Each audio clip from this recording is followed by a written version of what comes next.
it has been ages and ages and ages since I did a book video, and the reason for that is I'm heavily pregnant and we are doing building works and I just have not got round to it, but I have been reading loads. And one thing that always bothers me about reading is that I always want to have a list somewhere of all the books that I've read, just because my memory is terrible, and it's just quite nice to know what you've read. And I feel like if you write it down, it kind of prompts your brain to retain the information. But I don't want to have a spreadsheet where I have to open my computer every time, and I always lose bits of paper that I'm writing on. I do have a list in my bullet journal of things that I've read this year, because I am trying to read about a book a week.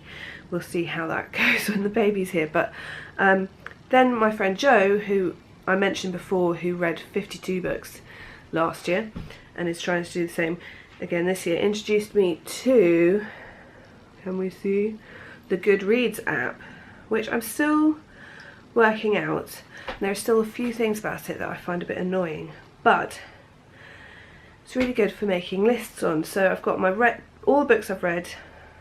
They prompt you when you log in.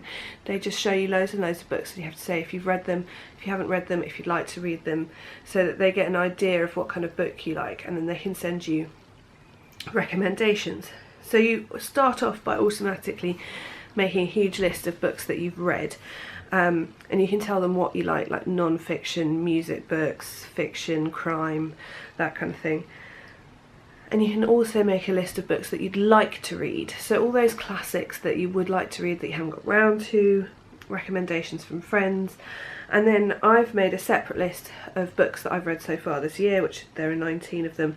So, and you can tell it which book you're reading and then update your progress. So you can put in the page number, or if you're reading on your Kindle, the percentage. And it's sort of linked to Amazon in that it wanted to know about my Kindle and stuff. But what I can't work out is, you can't seem to, it would be really helpful if you wanted to read a book, you could get you could just automatically get a sample downloaded to your Kindle.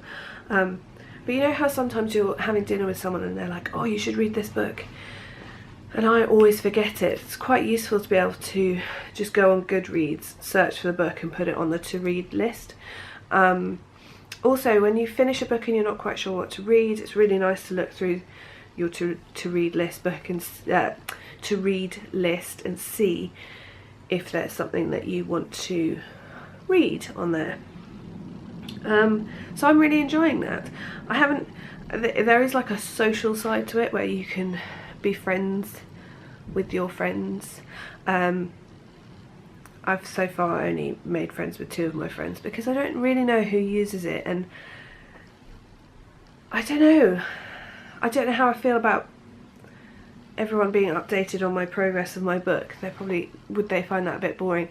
Anyway, I'm really enjoying it, so let me know if you've been using it, and if there are any tricks that I should know about, because I'm sure I'm using it in its most basic format, really.